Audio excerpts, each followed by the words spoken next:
Pablo se puso en medio del Areópago y tomó la palabra. Ciudadanos atenienses, observo que ustedes son sumamente religiosos en todo lo que hacen. Al pasar y fijarme en sus lugares sagrados, encontré incluso un altar con esta inscripción: a un Dios desconocido. Pues bien, eso que ustedes adoran como algo desconocido es lo que yo les anuncio. El Dios que hizo el mundo y todo lo que hay en él es Señor del cielo y de la tierra. No vive en templos construidos por hombres, ni se deja servir por manos humanas como si necesitara de algo.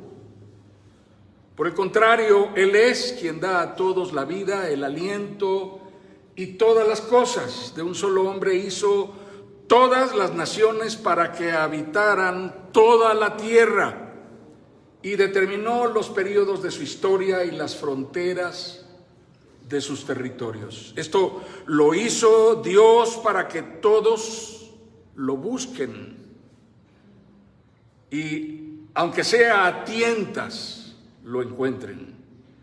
En verdad, Él no está lejos de ninguno de nosotros, puesto que en Él vivimos, nos movemos y existimos, como algunos de sus propios poetas griegos han dicho. De Él somos descendientes. Por tanto, siendo descendientes de Dios, no debemos pensar que la divinidad sea como el oro, la plata o la piedra, escultura hecha como resultado del ingenio y de la destreza del ser humano. Pues bien, Dios pasó por alto aquellos tiempos de tal ignorancia, pero ahora manda a todos en todas partes que se arrepientan. Él ha fijado un día en que juzgará al mundo con justicia, por medio del hombre que ha designado. De ello ha dado pruebas a todos al levantarlo de entre los muertos. Cuando oyeron de la resurrección, unos se burlaron, pero otros le dijeron: queremos que usted nos hable en otra ocasión sobre este tema. En ese momento Pablo salió de la reunión. Algunas personas se unieron a Pablo y creyeron. Entre ellos estaba Dionisio, miembro del Areópago, también una mujer llamada Dámaris y otros más. El domingo pasado compartimos algunas ideas y quiero recordar un poquito lo que dijimos acerca de cosas que nos distraen, que nos hacen pensar a veces de manera errática. Una de ellas es nuestra inclinación centrada siempre en nosotros mismos. Esa es la razón por la que para nosotros la comprensión de la soberanía de Dios, o de un Dios magnífico, majestuoso y glorioso, no es fácil. Porque nuestro referente permanente, constante, somos nosotros mismos. Lo que pasa es que nosotros nos autoerigimos como la medida y el referente de todo lo que podemos entender o comprender, de todo lo que podemos asimilar o discernir. Así es como medimos la bondad, así es como medimos la justicia, así medimos la equidad, así medimos la igualdad. Todo lo medimos de acuerdo a nosotros mismos como referentes. Pero eso no necesariamente significa que seamos el referente correcto o que seamos un buen referente, sobre todo cuando se trata de la soberanía de Dios. No es Dios quien se parece a nosotros, ¿es claro? Somos nosotros los que fuimos creados a imagen de Dios. Así que si nosotros tuviésemos alguna potestad, si nos asistiera algún tipo de dominio, de autoridad, es algo que recibimos como un reflejo de la naturaleza del Dios a cuya imagen fuimos creados. Ahora, desafortunadamente, desde ese patrón de valoración, en donde nosotros somos el referente autoerigido, no estamos capacitados para percibir la acción de Dios más allá de nuestra realidad limitada e individual, de manera exclusivamente personal. Eso significa, la medida de la soberanía de Dios es lo que me pasa a mí. Qué tan bueno es Dios es lo que yo estoy viviendo. Qué tan justo es Dios es mi criterio de justicia. Yo valoro a Dios dependiendo de mi experiencia. Cada quien cuenta cómo le fue en la feria, ¿verdad? Claro que sí, el que se subió a la silla, esa voladora y excitado regresó porque recibió un baño de alguien que iba arriba en otra silla, y vaya usted a saber cuántas cosas pasan en esos lugares. La gente cuenta su experiencia, pero no siempre esa experiencia es buena. En nuestra valoración, la vida es buena o es mala dependiendo de qué tanta suerte tuvimos, de qué tan afortunados fuimos. Fortuna y suerte son la misma cosa. Pero qué tan bienaventuradamente vivimos ya es otro canal. ¿Por qué? Porque cuando hablamos de bienaventuranza es algo que no tiene autoría en nosotros, porque la bendición del Señor es la que enriquece y no añade tristeza con ella, la fuente de toda bienaventuranza real, auténtica, no efímera, no pasajera, no temporal, no fugaz, no frívola, es Dios. Entonces la verdadera bienaventuranza viene de quien es el Señor de todo don perfecto, el Padre de toda bondad. Y ese nada más es uno, y es único. Y es nuestro Dios. Esto es lo que la cristiandad ha afirmado. Lo afirma no en base a nuestra experiencia, lo afirma en base a lo que está escrito en la palabra. Así que esta visión nuestra predispone, prejuicia la correcta definición de la acción de Dios, de la obra de Dios, de lo que Dios hace. Nos impide ver el sentido más universal y más absoluto de la potestad que le asiste a Dios, que le corresponde a Dios. Estamos naturalmente limitados. Y es así porque somos cautivos de un pensamiento que puede llevarnos desde el derrotismo y una comprensión negativa de la vida hasta el extremo diametralmente opuesto de la euforia enloquecedora, la excitación total, como una especie de éxtasis. Pasamos por esto que son no actos o reflejos reales de la revelación de Dios, sino estados de ánimo, producidos por ¿quién? ¿Quién produce nuestros estados de ánimo? Nuestra bioquímica. Yo puedo autoestimularme. ¿Saben? En los canales de plataformas de videos y de música, hay música para drogarse. Es un hallazgo, pero la gente no tiene que gastar dinero en comprar drogas, estupefacientes. Hay música diseñada para drogarse porque comunica estados de ánimo, induce a las personas en estados anímicos de excitación. Es interesante, todo eso lo podemos producir nosotros, pero no nos conduce a una verdadera percepción de la soberanía de Dios. ¿De quién es el Dios soberano? ¿Cómo es que podemos percatarnos entonces de todo esto? Observemos con un poquito de discernimiento y de detenimiento. Nuestra apreciación acerca de la soberanía de Dios se ve expresada. Observen esto. Nuestra apreciación y convicción acerca de la soberanía de Dios se ve expresada claramente, notoriamente, en nuestras manifestaciones devocionales, en nuestra manera de adorar, en nuestra manera de orar. Por ejemplo, en nuestros cantos favoritos, más tradicionales, los que hacen que nuestra piel se erice cuando los escuchamos con esa solemnidad y en el fondo el acompañamiento de un órgano majestuoso de tubos, y eso hace que simbre algo dentro de nosotros. O cuando estamos en medio de un concierto multitudinario en donde están cantando miles y miles, y al frente alguien nos dice un grito de júbilo, y toda la multitud en una sola voz suelta la garganta y brinca y salta gritando aleluya. Pero finalmente, en un resumen, termina siendo exactamente lo mismo, algo que nosotros producimos. Y el problema está cuando nosotros atribuimos esto a que quien lo produce es Dios. Nosotros podemos atribuirle a Dios cosas que no ha hecho Dios. Podemos hacer que la gente se sienta excitada.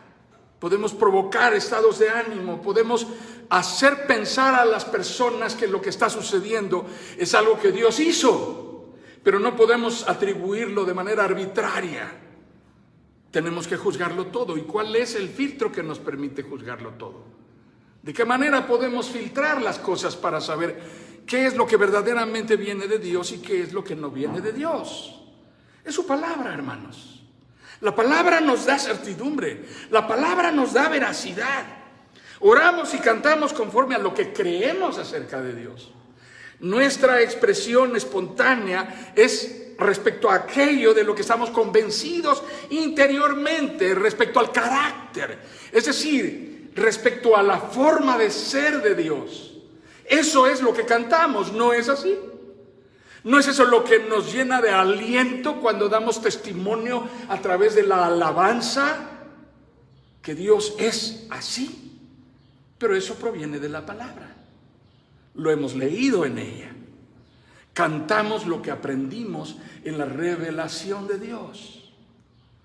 Oramos también declarando que Dios hace esto, que Dios es omnipotente y que Dios es sabio y que Dios es justo. Pero ¿de dónde viene todo eso?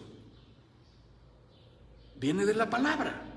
Así que oramos y cantamos en relación y en función directa de lo que hemos aprendido y discernimos desde la palabra de Dios, en donde se nos revela quién es Dios. Pero hay algo muy por encima y mucho más comprometedor que solo cantar y orar. Mucho más comprometedor que nuestras expresiones devocionales, que nuestras formas espontáneas de orar o de cantar y de adorar, de manifestar nuestra confianza en este Dios vivo y verdadero revelado en la palabra. ¿Qué es esto? Amados hermanos, esto sucede en el terreno de la supervivencia. Esto sucede en el terreno en donde se marca mucho más lo que creemos acerca de la naturaleza absolutamente eminente y del carácter soberano de Dios. ¿De qué estoy hablando? Esta declaración de fe es una declaración de fe existencial que queda manifestada, plasmada como nuestro credo, nuestra convicción acerca de quién es Dios, de cuánta potestad le asiste a Dios, cuánto dominio, cuánta soberanía y cuánto señorío tiene Dios. Pero esto en el territorio de mi vida cotidiana, en el mapa de mi diario caminar, en el mapa de mi diario vivir. Hace unos días tuve la oportunidad, porque necesitaba un reloj que pesara muy poquito, y me compré un relojito de 300 pesos que mide las calorías, los pasos, el ritmo cardíaco, mide el ritmo cardíaco de 10 personas a la redonda, mide la edad de los que están a mi alrededor, bueno, una bola de cosas así. No tengan miedo, todo está desbloqueado, hasta los pasos. Yo no quiero saber cuántos pasos caminé en el día, nada más quiero la hora. Pero cada día caminamos por trechos en los cuales tomamos decisiones, ¿no es cierto? Esto es un proceso cotidiano. Algunos de esos trechos son más complejos que otros. Unos son más fáciles, es decir, Es muy simple decidir cuándo cruzar la calle. También cuándo atravesar por el semáforo. Esas son cosas bastante simples, se requiere un poco de sentido común. No es complicado, ni se necesita un discernimiento especial, ni una reflexión prolongada para decidir a qué hora ir al baño. Esas son cosas en las cuales solamente intuimos, escuchamos la voz, el llamado de la naturaleza y reaccionamos. Pero hay procesos en los cuales decidir es mucho más complejo, mucho más difícil. Requiere más detenimiento, reflexión, análisis. Requiere a lo mejor rendición de mis criterios. Requiere a lo mejor rendición de las cuentas que tengo por cobrar. Requiere a lo mejor disposición para someter mi voluntad a la otra voluntad que no es la mía. Puede ser la de alguien más que no es Dios, o puede ser la de Dios. Y en ese momento queda retratado como en una fotografía de un deportista, un atleta que está corriendo sobre la línea en la pista, justo en el momento, en el instante en que rompe el listón, marcando un nuevo récord mundial. Pero alguien décimas después de él cruzó, así que hay que tomar la foto para saber quién verdaderamente rompió el listón antes y quién pasó después. En esa foto queda plasmado cuál es mi convicción acerca de la soberanía de Dios. ¿Podemos entender esto, hermanos? No es solamente lo que cantamos, no es solamente lo que oramos, no es solamente nuestra manera devocional de expresarnos cuando estamos congregados, es cómo vivimos. ¿Qué decisiones tomamos mientras caminamos? ¿Y hacia dónde nos llevan esas decisiones? ¿Nos acercan a Dios o nos alejan de Dios? Una manera rápida y fácil de decidir puede significar que cada vez estoy renunciando más a reconocer que Dios es Señor soberano, absoluto sobre todo y sobre todos, incluyéndome a mí, incluyendo a los que están relacionados, íntimamente, vinculados, emocionalmente, entrañablemente, atados a mi vida. Eso es profundamente confrontador. Tal vez analizarlo no causa el mismo efecto que cuando oímos esos himnos solemnes con esos fondos de acompañamiento majestuosos que hacen que se nos erice la piel. Tal vez cuando estamos atravesando por ese momento decisivo de nuestra vida, lo que estamos experimentando es profundo dolor. Estamos atravesando por confusión, por frustración. Estamos atravesando por procesos de amargura, procesos de duelo interior, por pérdida, por miedo. ¿Qué es lo que tenemos que hacer? Si volvemos a la verdad toral. La palabra toral significa la verdad única, central, viene de la Torá, la ley de los judíos, la ley de Moisés. Si volvemos a la verdad toral, el primer mandamiento es que hay solo un Dios. Yo soy tu Dios. Yo soy el Dios que te sacó. Yo soy el Dios que vio por ti. Yo soy el Dios. No hay otro fuera de mí. No te inclinarás delante de nadie más. Yo soy el Señor. Así que, amados hermanos, nuestras decisiones en circunstancias críticas y nuestra forma de afrontar el fracaso, la adversidad y la frustración, todas ellas son un testimonio público de qué es nuestra convicción acerca de la soberanía de Dios. Yo quiero concluir hoy con una porción de la palabra. Es una porción que debe recurrentemente conmovernos. debe recurrentemente hacernos reflexionar. La palabra de Dios dice en el Salmo 57, te alabaré, Señor, entre los pueblos te cantaré salmos, entre las naciones, pues tu amor es tan grande que llega a los cielos, tu verdad llega hasta el firmamento. Tú, oh Dios, estás sobre los cielos, tu gloria cubre toda la tierra.